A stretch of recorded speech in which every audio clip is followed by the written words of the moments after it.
नमस्कार, स्वागत है आप सभी का। आपके साथ मैं हूं अपर्णा मौजम। आप देख रहे हैं गेम्स ऑफ गद्दी। सियासत हर पल रंग बदल रही है। कहीं ट्रैक्टर की सवारी तो कहीं सम्मेलन से समीकरण को साधने की कोशिश हो रही है। गेम्स ऑफ गद्दी में आज बात करेंगे राजनीति के ट्रैक्टर चाल की। यूपी पर इसका कितना असर होगा बताएंगे।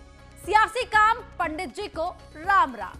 पंडित जी किसको सियासी आशीर्वाद देंगे, उसके बाद बात करेंगे राशन से शासन की। इसके सियासी नफा नुकसान की भी हम बात करेंगे और इसके अलावा उत्तराखंड के अशुभ बंगले की शुभ शुरुआत भी आपको दिखाएंगे। तो चलिए शुरू करते हैं गेम्स ऑफ गद्दी।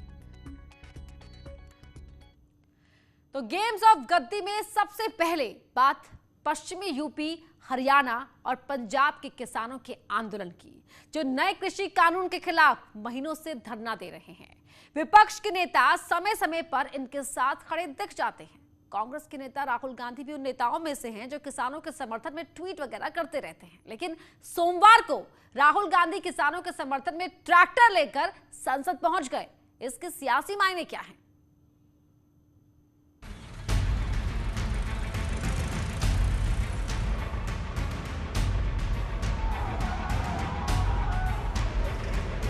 ये सियासत की ट्रैक्टर चाल है।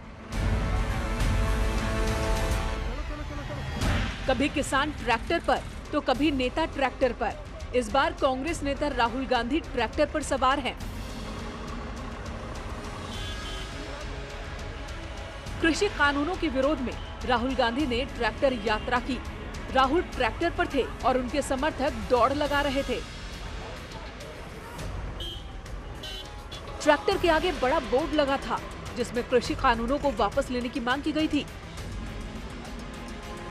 पार्लियामेंट में इसके बारे में चर्चा नहीं करने देते हैं, किसानों को दबा रहे हैं, हिंदुस्तान के सब किसानों को दबा रहे हैं, इसलिए हम यहाँ ट्रैक्टर पे आए। काले कानून है, इनको वापस लेना पड़ेगा। राहुल जी, आप खुद ट्रैक्टर यहाँ पर चला के आए, पहली बार ऐसा हुआ कि कोई नेता ट्रैक्टर चला के संसद भवन तक पहुंचा हो किसानों को लेकर, लेकिन सरकार। मैं किसानों का मैसेज देना चाहता हूँ, ये किसानों का मैसेज है, इसीलिए मैं इसको यहाँ लाया हूँ।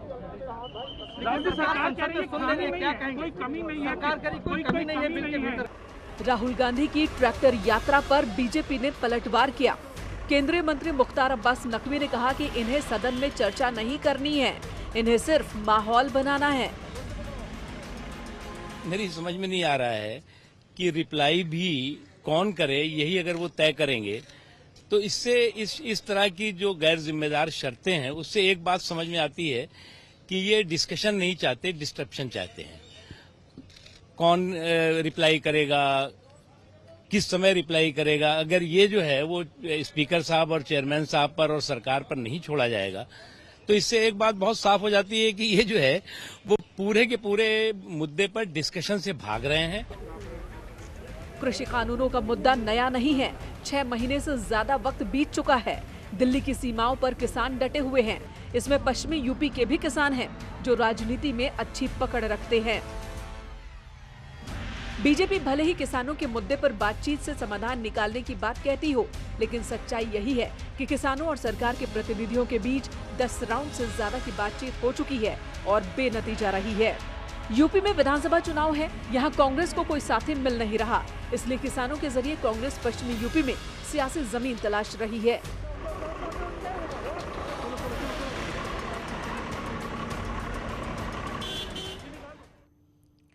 यूपी का चुनाव हो और जातियों की बात ना हो, ये भला कैसे हो सकता है? पार्टी कोई भी हो, सभी अपना अपना वोट बैंक सेट करने में लगे हैं।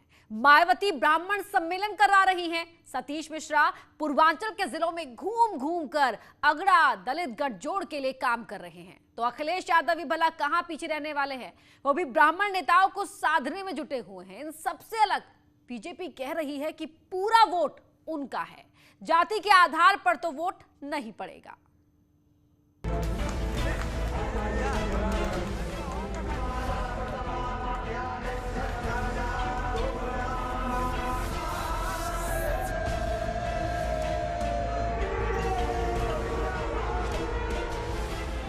चुनाव करीब है, इसलिए जातीय समीकरण साधने की सारी कवायद जारी है। मायावती सत्ता में आने के लिए 2007 वाली सोशल इंजीनियरिंग को दोहराना चाहती थी। 12% ब्राह्मणों को अपने पाले में करने के लिए मायावती ने सतीश मिश्रा को मैदान में उतारा है। सतीश मिश्रा यूपी के उन इलाकों पर फोकस कर रहे हैं जहां ब्राह्मण कार्ड सफल होने के चांसेस सबसे ज्यादा हैं। प्रयागराज भी उन्हीं जिलों में से एक है, इसलिए बीएसपी ने यहां भी एक सम्मेलन कर दिया। ब्राह्मण समाज को जोड़ने की बात करें, हम लोग भगवान श्री परशुराम के वंशज हैं और हम लोग जो हैं ब्राह्मण समाज के ऊपर जो उत्पीड़न हो रहा है उसको हम लोग ये खाली दिखावे का काम, जैसा कि वो कह तो रहे 2 साल से और कह रहे थे कि 6 महीने में हम लगा देंगे। क्या समाजवादी पार्टी ने ऐसा कुछ किया? अब समाजवादी पार्टी खाली ढोंग करने का काम कर रही है, उसके बाद अब कुछ बचा नहीं है। उनको पता लगा अचानक से उनकी जमीन खिसक गई है। सतीश मिश्रा खुद को परशुराम का वंशज कह रहे हैं, लेकिन सिर्फ इनकी पार्टी नहीं, समाजवादी पार्टी भी ब्राह्मणों को अपने पाले में करना चाहती है। एसपी अध्यक्ष अखिलेश यादव रविवार को कुछ ब्राह्मण नेताओं से भी मिले थे। सूत्रों के हवाले से खबर यह है कि ब्राह्मण और पिछड़ा गठजोड़ के लिए अखिलेश ने प्लान तैयार कर लिया है। ब्राह्मण के बारे में कहा जाता है कि वो डिसाइडिंग शिफ्टिंग वोट है, यानी कि विचार करके सत्ता की लहर को समझकर वोट देता है। इसीलिए बसपा को अपने 2007 के सोशल इंजीनियरिंग के फॉर्मूले पर पूरा भरोसा है और उसे लगता है कि इस बार भी उसे ब्राह्मण का वोट मिलेगा। वहीं समाजवादी पार्टी को 2012 के गणित पर पूरा भरोसा है। उसे लगता है कि जिस तरीके से तब बसपा से नाराज होकर मजबूत विपक्ष के रूप में सपा को ब्राह्मण ने चुना था, वही फार्मूला इस बार भी हिट होगा और अगर भाजपा से ब्राह्मण नाराज होता है तो सपा को ही आशीर्वाद देगा। इन सब के बीच बीजेपी ने अलग ही राग छेड़ दिया है। मायावती जी को मैं क्या बताऊं, अब ब्राह्मण ने शंख बजा दिया है, हाथी जंगल चला गया है। कुछ लोगों की तो बात ही नहीं कही जा सकती है, कुछ परसेंटेज की, लेकिन ब्राह्मण वोट देगा बीजेपी को और वो ब्राह्मण सम्मेलन कर रही हैं। इसका मतलब उनको अनुसूचित जाति के लोगों का वोट उनको नहीं चाहिए, बैकवर्ड कास्ट के लोगों का वोट उनको नहीं चाहिए। वो केवल एक कास्ट के जो काम कर रही हैं, ये डॉक्टर अम्बेडकर के नीतियों के विरोध में कर रही हैं। डॉक्टर अम्बेडकर का मिशन था। बीजेपी सांसद कौशल किशोर कह रहे हैं कि ब्राह्मण वोट तो उनका है, मायावती के कहने में ब्राह्मण नहीं आएगा, क्योंकि मायावती सिद्धांत विहीन राजनीति कर रही है। 2022 के दंगल में बीजेपी सीएम योगी के नाम पर और उनके काम पर मैदान में उतरेगी। इसके लिए बीजेपी ने पूरा खाका भी तैयार कर लिया है। सीएम योगी ने एक वेब पोर्टल लॉन्च किया है। इसमें योगी सरकार के कामकाज की पूरी जानकारी होगी। बीजेपी अपनी नीतियों और योगी के काम के दम पर 22 की बाजी जीतने का दावा कर रही है। बीजेपी को यकीन है कि सीएम योगी के नाम पर वोट पड़ेगा काम पर। लखनऊ में सीएम योगी ने MyGov पोर्टल लॉन्च किया। ये बिल्कुल वैसा ही है जैसे केंद्र सरकार का पोर्टल, जिसके जरिए पीएम मोदी से लोग जुड़ते हैं। अब चुनाव से ठीक पहले यूपी में भी ऐसा ही पोर्टल लॉन्च किया गया। इस पोर्टल पर सरकारी योजनाओं की जानकारी मिलेगी। इस वेब पोर्टल पर लोग अपनी राय दे सकेंगे। लोगों के विचार और सुझावों को वेबसाइट पर प्रसारित भी किया जाएगा। सरकार में जन भागीदारी के लिए नया मंच के तौर पर इसे लॉन्च किया गया। मकसद यही है कि लोग सरकार से जुड़े और सरकार ने अब तक जो भी काम किए हैं उसे जाने। पोर्टल लॉन्चिंग के दौरान बातों ही बातों में योगी ने गरीब और कमजोर तबकों को साधने की कोशिश की। मुझे याद है 2016 दिसंबर और जनवरी 2017 में मुझे स्वयं कुछ ऐसे स्थानों का भ्रमण करने का अवसर मिला था जहां भूख से मौतें हुई थी। मुझे देख के आश्चर्य होता था कि लोगों के पास राशन कार्ड है, लेकिन उस राशन कार्ड के बारे में उसको जानकारी नहीं और उनका खाद्यान्न लोग हड़प जाते थे। 2022 का चुनाव योगी के चेहरे पर ही बीजेपी लड़ेगी। बीजेपी के सामने चुनौती ये है कि योगी के काम को जनता तक पहुंचाए। संगठन और पार्टी की बैठकों में भी बीजेपी नेता इसी लाइन पर बात करते हैं। बाकी पार्टियां जातियों को साधने में लगी हैं, लेकिन बीजेपी अपनी नीतियों से गरीबों को अपने पाले में करने की कोशिश कर रही है।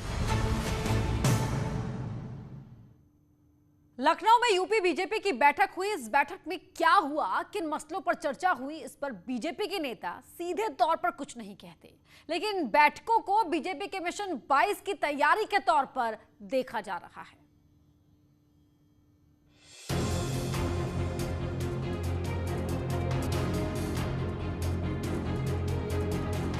कभी संघ के साथ बैठक तो कभी संगठन के साथ मंथन। बीजेपी में इन दिनों बैठकों का दौर चल रहा है। यूपी बीजेपी हेडक्वार्टर पर सोमवार को भी ऐसी ही एक बैठक बुलाई गई थी, जिसमें प्रदेश भर के नेता शामिल हुए। इन बैठकों में बीजेपी के अलग अलग प्रकोष्ठों के प्रमुख शामिल हुए, यानी कि ये मंडल और जिला अध्यक्षों से हट के बैठक थी। 2022 के चुनाव की तैयारियों में जुटी बीजेपी में लगातार बैठकों का दौर जारी है और आज इसी कड़ी में पार्टी मुख्यालय पर प्रकोष्ठों और विभागों की महत्वपूर्ण बैठक बुलाई गई। प्रदेश भर के 150 से 200 संयोजक और 100 संयोजक इस बैठक में शामिल हुए। हालांकि इस बैठक में खास तौर पर प्रदेश अध्यक्ष और सुनील बंसल की तरफ से ये निर्देश दिए गए कि जो भी नव नियुक्त संयोजक और सह संयोजक हैं, वो आगे की जो संरचना है पार्टी की, उसको वो पूरा करें। यूपी में बीजेपी के 22 प्रकोष्ठ और 28 विभाग हैं। इनके अलग अलग संयोजक और सह संयोजक हैं। लखनऊ में जो बैठक हुई उसमें इन्हीं लोगों को बुलाया गया था।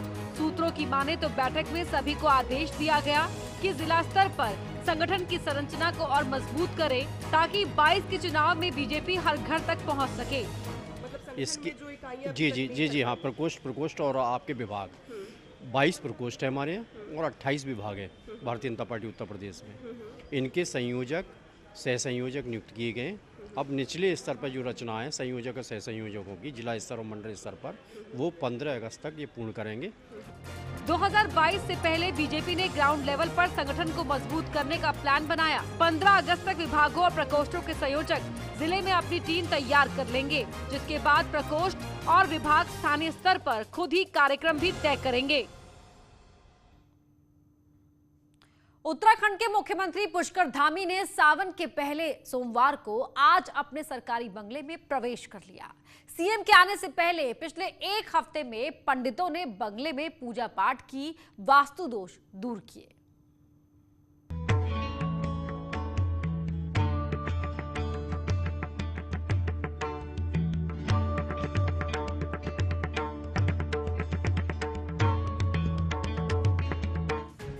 तमाम कयासों को दरकिनार करते हुए मुख्यमंत्री पुष्कर धामी सोमवार को अपने सरकारी बंगले में शिफ्ट हो गए। सीएम धामी का इस बंगले में शिफ्ट होना इसलिए खास है क्योंकि ठीक एक महीना पहले तत्कालीन मुख्यमंत्री तीरथ सिंह रावत ने इसे कोविड केयर सेंटर में तब्दील करने की घोषणा की थी। हालांकि एक महीने में प्रदेश की राजनीति पूरी तरह से बदल चुकी है। बंगले में आने के बाद मुख्यमंत्री शांति के साथ रह सकें और काम कर सकें, इसे लेकर पुजारियों ने महामृत्युंजय जाप से लेकर रुद्री वास्तु दोष दूर करने के सभी जतन किए हैं। पूर्ण विश्वास है कि इसमें जितने भी वास्तु दोष थे वो लगभग ठीक किए गए हैं और निरंतर 8 ब्राह्मणों के द्वारा यहाँ पे पाठ किया गया है। अब आने वाले समय में पूरे राज्य में स्थिरता आएगी। 2010 में करीब 16 करोड़ के बजट से बना ये मुख्यमंत्री आवास है, जिसे लेकर राजनीतिक गलियारों में अलग अलग चर्चाएं होती रही। 2 ऐसे मुख्यमंत्री हुए, हरीश रावत और तीरथ सिंह रावत, जिन्होंने इस बंगले की तरफ झांका भी नहीं। वहीं पूर्व मुख्यमंत्रियों में रमेश पोखरियाल निशंक, विजय बहुगुणा और त्रिवेंद्र रावत यहाँ रहे जरूर, लेकिन बीच में ही पद छोड़ना पड़ा। मुख्यमंत्री धामी का कहना है कि सरकारी आवास होते हुए भी यहाँ न रहना लॉजिकल नहीं होता। न तो मैंने कभी भूतकाल की चिंता की है, न उसका प्रायश्चित किया है, और न ही जो है भविष्य में क्या होगा इसकी चिंता अभी से करूं। इसलिए हमारे हाथ में जो चीज़ें हैं और इतना बड़ा हमारा अच्छा इतना सरकार के इतने संसाधन उसमें लगे हैं, तो निश्चित रूप से वो जो भी प्रदेश का मुखिया होगा या मुख्य सेवक होगा उसके लिए बना है, तो उसको वहीं रहना चाहिए।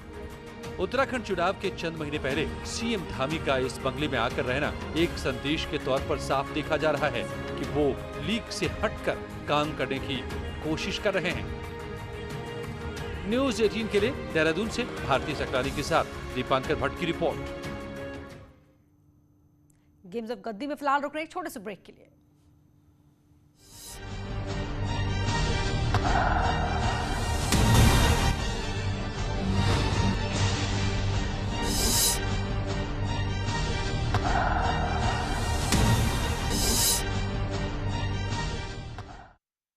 पीछे